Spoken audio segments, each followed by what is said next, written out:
De frente. ¿Qué tal? Les saludo con afecto, soy Víctor Hugo Hernández. Le doy la bienvenida a una emisión más de Frente, un ejercicio periodístico donde compañeros de los diferentes sistemas de meganoticias en la República Mexicana comentamos temas relevantes que están en la opinión pública y que se ven reflejados en la opinión publicada. Saludo con afecto a mi buen amigo y colega periodista Luis Octavio Pineda desde Tuxtla Gutiérrez. ¿Qué tal, Luis Octavio? ¿Cómo estás?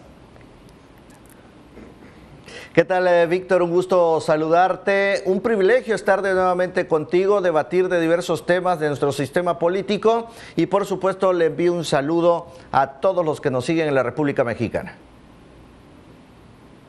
El privilegio es mío, Luis Octavio. Analizaremos en los siguientes minutos dos opiniones publicadas y además en otro espacio similar hablaremos sobre el legado de la administración de Peña Nieto que entra en su recta final, así como la factibilidad de las promesas de Andrés Manuel López Obrador hechas en campaña y cómo se enfrentan a la realidad.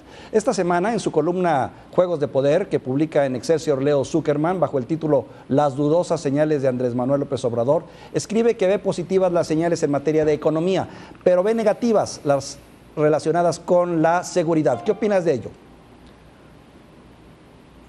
Sí, algo sumamente importante que no hay que pasar por alto, Víctor, que derivado de la crisis de seguridad que hemos vivido en los dos últimos sexenios, la expectativa en esta materia es muy alta respecto a las propuestas de Andrés Manuel López Obrador, aunque no quiso entrar en materia a un 100% de lleno en el tema de la seguridad, pero los mexicanos queremos conocer sus prioridades, exigir la integralidad y conocer cómo le va a hacer para combatir el crimen organizado. Él le señalaba durante su campaña precisamente una amnistía con el crimen organizado. Y ahí precisamente, Víctor, para mí dos mensajes yo coincido con Leo no sé si estás de acuerdo, es que la posibilidad de legalizar el asunto de la marihuana y poner en un orden, en una cuestión de orden el asunto de la amapola, por ejemplo, que sería un buen paso, verlos como temas de salud pública, no de criminalidad. Sí, es que es un tema en el que precisamente cómo le va a hacer para ese llamado que hizo durante campaña. Primero, la amnistía con el crimen organizado. Legalizar la marihuana no depende solo del presidente de la República, sino entra un tema ya de hace años que ha estado en el tintero y que precisamente no se ponen de acuerdo. Pero lo que nos queda claro, y coincido con Leo Zuckerman, se tomarán otros caminos no precisamente al combate al crimen organizado, porque tendremos los mismos resultados que los últimos dos sexenios, con el mismo número de muertos o quizá más, precisamente si se opta precisamente Andrés Manuel López Obrador por la misma estrategia de combatir al crimen organizado. Creo que lo positivo es la amnistía. Me queda claro, precisamente al menos estas dos primeras banderas son positivas, ¿no? ¿Cómo enfrentaría el asunto de las drogas? No está muy definido, no queda a cabalidad cómo van a manejarse la cuestión de los cuerpos policíacos, la impartición de justicia, el manejo de las cárceles, en fin, pero creo que estamos aún en tiempo y yo creo que merece el beneficio de la duda, ¿no? Sí, porque precisamente coincido en esta columna, legalizar la marihuana, porque lo que tiene que hacer el presidente de la República, en este caso Andrés Manuel López Obrador, a partir del 1 de diciembre, es precisamente ya no perseguir a los que consumen las drogas, sino precisamente mayor capacitación a nuestras policías, a nuestros ministerios públicos para hacer frente precisamente dentro de la ley a los capos de la droga. Bueno, pues ahí está pues el tema relacionado con la cuestión de la seguridad pública y también de la manera como se está manejando este tema de la economía, que coincido, hay buenos mensajes. Oye, una segunda opinión publicada también en estos días en Excelsior bajo el título López Obrador, primero la clase media. Jorge Fernández Menéndez habla sobre la creciente moderación de Andrés Manuel López Obrador en los temas económicos y la certeza de que fue la clase media, la más educada, la de mayores recursos, la que lo llevó al poder. ¿Qué opinas? Sí, no cabe duda que la aplastante victoria de Andrés Manuel López Obrador fue en gran medida porque la corrupción y la violencia desgastaron la paciencia de los mexicanos. Los votantes finalmente voltearon hacia López Obrador, un rostro reconocible que ya había sido 2 veces candidato a presidente y hoy se le cumple porque la tercera fue la vencida. Presumiendo de una conexión profunda precisamente con los pobres, Víctor, construida durante ya una década de visitar municipios con comunidades de todo el país, logró afianzar la confianza de todos los mexicanos. Sin embargo, no hay que olvidar que están en las estadísticas que la clase media es la que llevó al triunfo a López Obrador, sobre todo los jóvenes, no los pobres. Ese mensaje populista precisamente no vino a funcionar a un 100% en su política de inclusión social, como los famosos ninis y adultos mayores. Pero yo creo, Luis Octavio, que mira, en esta elección, que más que elección yo lo veo como una especie de movimiento social, fue realmente toda la sociedad en su espectro total el que votó por Andrés Manuel López Obrador. Prácticamente todos. La clase media tuvo un papel significativo, pero no creo que defina una elección. Más bien creo que en la estructura ideológica, la de la idea, la de la creación de la opinión pública sí contribuyó. Pero la votación, hombre, por favor, fue prácticamente todo el país. No, yo difiero contigo, precisamente, Víctor. O sea, no todos los mexicanos que salieron a las urnas votaron precisamente por Andrés Manuel López Obrador. Hay que ver los porcentajes y precisamente fueron más los hombres que las mujeres que votaron por Andrés Manuel López Obrador. Los adultos mayores, las personas precisamente de la tercera edad son los que votaron por mí. Están las estadísticas. Tú porque eres obradorista, Víctor, pero en realidad ahí están las estadísticas y precisamente esa clase media que llevó al poder a Víctor, esa clase media que llevó al poder a Andrés Manuel López Obrador, precisamente hoy están con la expectativa de si me va a cumplir, porque esa clase media es la que estuvo harta durante el sexenio de Enrique Peña Nieto por en materia de impuestos. Esos empresarios que precisamente pues invertían en nuestro país, Peña Nieto les quedó mal. Ahora hay que ver cómo soportar la economía que está por los suelos y quedarle mal a esa clase media que lo llevó al poder. No, bueno, al final de cuentas están las una buena tarde estadísticas discutiendo quién fue quien apoyó a Andrés Manuel. Pero estarás de acuerdo, prácticamente tuvo el apoyo mayoritario de un país que más que una elección fue un movimiento social, ¿no? Bueno, tú ya te dije, pero vamos a otros temas. Faltan poco más de 4 meses. En realidad están ahí los porcentajes. Ok, ahí la dejamos. Faltan poco más de 4 meses para que concluya una de las administraciones más cuestionadas en el México moderno. Y vaya que las hemos tenido. La administración de Peña Nieto. Yo te pregunto, luces y sombras, un primer acercamiento a este periodo. Sí, las luces es sin duda hablar de las reformas estructurales, precisamente que es lo bueno que ha dejado el presidente Enrique Peña Nieto. Había muchos intentos en sexenios anteriores a este actual en el que simplemente fracasaron. Uno de ellos es la reforma energética, que a mí me parece que ha sido muy cuestionada en este tema, porque los mexicanos que nos caracterizamos es precisamente de ser poco pacientes. Y esto es un proyecto a largo plazo. Ahí no me voy lejos a darte un ejemplo muy concreto, el tema de los celulares. Viene la competencia, empresas foráneas que le hacen competencia precisamente a las mexicanas y ya el consumidor puede elegir precisamente calidad, mejor servicio y sobre todo mejor precio. Esto va a pasar precisamente con los combustibles, donde la oferta y la demanda va a bajar los costos y mejorar la calidad precisamente de los combustibles. Hay que esperar, eso es lo bueno. Ya el tema de la reforma educativa, pues ahí que habrá renegociar Andrés Manuel López Obrador con la Coordinadora Nacional de Trabajadores de la Educación. Pues fueron casi 11 reformas las que se hicieron, tal vez las más destacadas, tú las acabas de mencionar algunas, la educativa, la de telecomunicaciones, sí, la energética, la laboral, pero también pienso que hay que dar el beneficio de la duda en cuanto al tiempo. Creo que muchas de estas reformas necesitan un poco de tiempo para poder realmente madurar y que nosotros como mexicanos ver los beneficios. Es mi opinión, no soy tan severo con Peña Nieto, aunque sé que tiene otras facturas mucho más costosas. Sí, nos iríamos largo el tema de las reformas estructurales, ahí está también el tema de la transparencia, la procuración de justicia, pero sin duda en un país donde faltó democracia, la poca transparencia en la rendición de cuentas, donde uno de los grandes problemas que tiene de nuestro país es que no se castiga a nadie, absolutamente a nadie. No podemos aspirar a cambiar el gran problema que vivimos si no estamos dispuestos a sancionar a los culpables. Vendrán reformas y podrán hacerse reformas miles, pero llevarlas a cabalidad, porque vivimos en la inmunidad, en la impunidad. Eso sucede en nuestro país.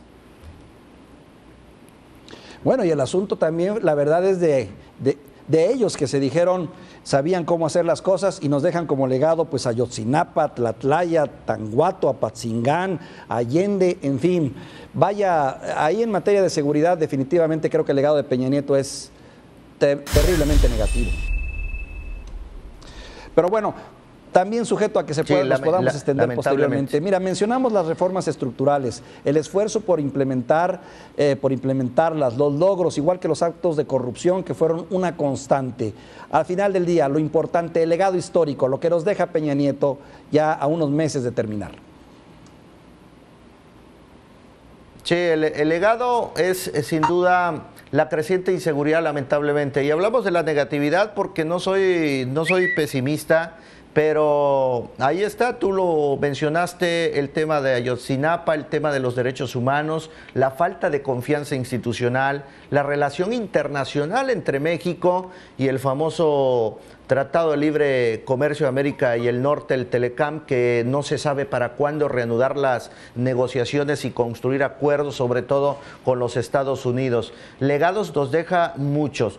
Si hablamos positivo, las reformas, pero también el legado negativo que nos puede dejar, y me parece que Peña Nieto nos deja un nulo crecimiento económico. Hay porcentajes donde lamentablemente no creció, al contrario, decreció.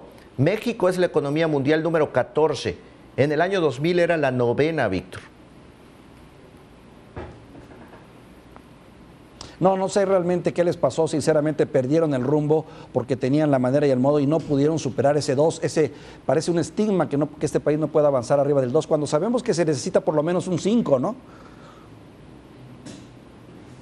Sí, y lamentablemente el tema económico viene con daños colaterales, como es el tema de la pobreza. La población en condición de pobreza extrema en el país aumentó 2 millones de personas solo en 2 años. Estoy hablando del 2012 al 2014. Ya ni se diga la deuda externa de nuestro país, que lamentablemente fue un fracaso convertido en un espejismo que no se supo también instrumentar y que hoy vamos a pagar factura. Por eso, ¿cómo le hará Andrés Manuel López Obrador sanear las finanzas de nuestro país? Porque es urgente contar con una mejor administración del gasto público que vigile precisamente las finanzas nacionales.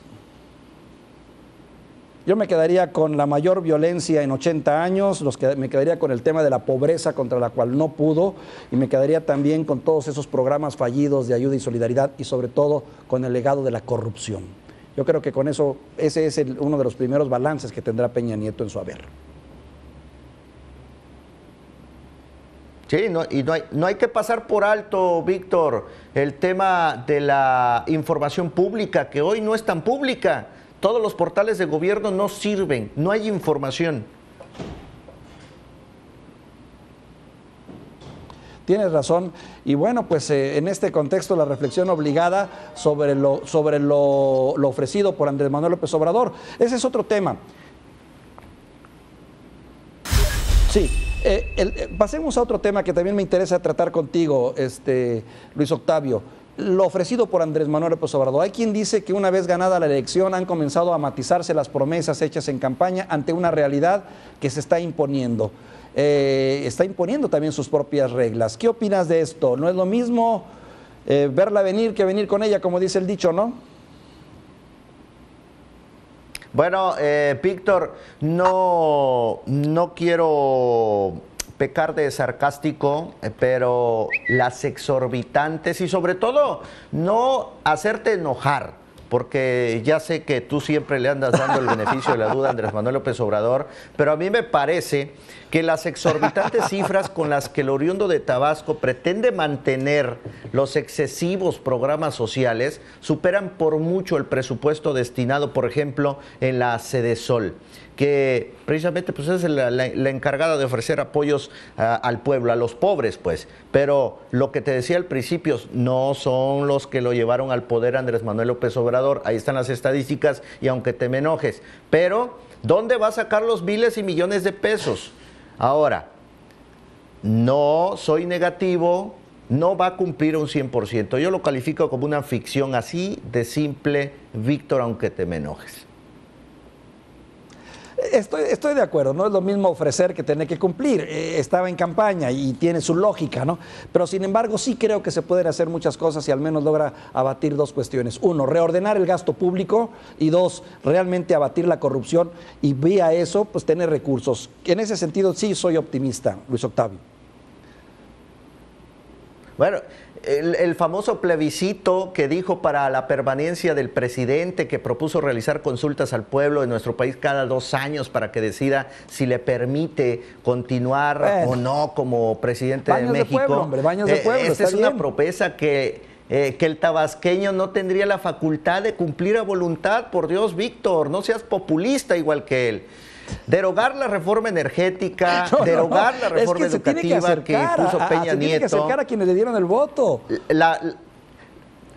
No, hay que ser realista, Víctor, por favor. Vivimos en México, hay que ser realista. La venta del avión presidencial, por Dios, no usar helicópteros del Estado Mayor Presidencial, sino usar aviones comerciales. Yo lo quiero ver en el aeropuerto, por ejemplo, de Tuxtla Gutiérrez, esperar 2-3 horas para que llegue una gira a una comunidad de Chiapas. Lo quiero ver, lo quieren ver mis ojos. Y no estoy en contra de Andrés Manuel López Obrador, pero aquí estamos hablando de un tema de seguridad nacional. Un tema de seguridad nacional, nada más. Claro, ya está en discusión ese tema. Yo creo que ya queda claro que sí necesita una seguridad, que sí también necesita ponderar más si va a poder vender el avión, que sí se tiene que investigar, por ejemplo, el caso del aeropuerto, no quitarlo, pero sí investigar cómo se manejaron esos dineros, en fin, matizar.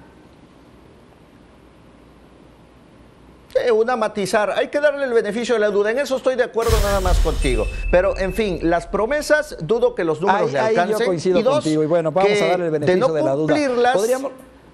Acuérdate de mí, Víctor, de no cumplir todo lo que hizo en campaña, puede traer un costo social, incluso político.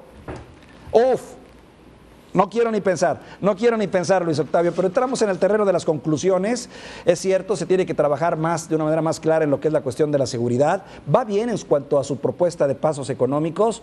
Es cierto que nos quedan también muchas dudas, pero también es cierto que el gobierno de Peña Nieto nos deja luces y sombras, más sombras que luces, y que la realidad se está imponiendo también a lo que tú llamas la ficción, pero hay que ser optimistas. Parte de las conclusiones, y aprecio como siempre este intercambio de opiniones desde esa hermosa tierra allá en el sureste, Tuxtla Gutiérrez. Un saludo, Luis Octavio. Muchísimas gracias, Víctor, un privilegio estar contigo y por supuesto un saludo a todos y el mensaje, independientemente de los pros y contras del gobierno de Enrique Peña Nieto y cómo tomará el país Andrés Manuel López Obrador, no hay que olvidar que la sociedad también tiene que poner el granito de arena para transformar este país, respetando las leyes, respetando a los seres humanos y sobre todo combatir la corrupción, aumentar la denuncia. Ahí estaremos transformando al país, que también como ciudadanos no hay que dejarle toda la chamba al gobierno. Muy buena conclusión y me quedo también con ella. Gracias, Luis Octavio, te mando un saludo y a usted le agradezco mucho que nos haya acompañado en este intercambio de opiniones. Soy Víctor Hugo Hernández, lo mejor por venir.